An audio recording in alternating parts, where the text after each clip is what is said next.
मैत्री बोध परिवार की तरफ से दिल्ली में कल्चर इकोनॉमी समिट का आयोजन किया गया, जिसमें केंद्रीय मंत्री नितिन गडकरी वीडियो के जरिए शामिल हुए और उन्होंने अपना संदेश दिया, जिसमें उन्होंने आने वाले समय में देश को विश्व गुरु बनने की बात कही। तो 1 लाख करोड़ रुपए हम केवल हमारे इतिहास, संस्कृति और विरासत से मिली हुई जो महत्वपूर्ण देन है उसके विकसित करने के लिए खर्चा कर रहे हैं। और इसके पीछे भाव यही है कि जितने बड़े प्रमाण पर लोग वहां जाएंगे उतने वहां से प्रेरणा लेंगे, संकल्प करेंगे और हमारे भारत को विश्वगुरु बनाने का ज्ञान भी उनको वहां से प्राप्त होगा, ज्ञान और प्रेरणा भी प्राप्त होगी।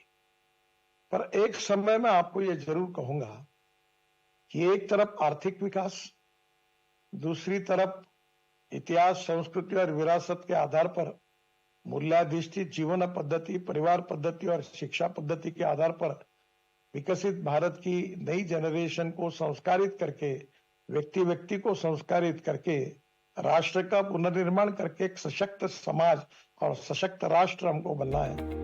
कार्यक्रम के बाद मैत्री बोध परिवार की तरफ से गोपाल कृष्ण अग्रवाल ने कहा कि कल्चर और इकोनॉमी का परस्पर विकास आज के कार्यक्रम का मूल मंत्र था।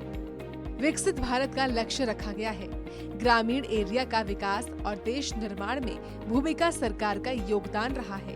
टेम्पल फेस्टिवल परफॉर्मिंग आर्ट्स वाला पहला सेशन, उसके बाद उसको एक्सपेंड करते हुए गवर्नमेंट का क्या रोल हो, ग्रामीण क्षेत्र के विकास में उसका क्या योगदान हो, कैसे जो पर अलग अलग क्षेत्र के जो कार्य हैं उनका मोनेटाइजेशन, वैल्यूएशन, उसका जो मूल्यांकन, आर्थिक मूल्यांकन साथ में, और उनको किन किन इन सारी एक्टिविटीज़ को किस माध्यम से उनकी आर्थिक सशक्तिकरण हो, ये दूसरा सत्र था। और तीसरा वो था महत्वपूर्ण कि इन सारी एक्टिविटीज़ को का इकोनॉमिक लिंकेज एस्टेब्लिश करने का चर्चा थी। 23 से ऊपर वक्ता इस सत्र में रहे।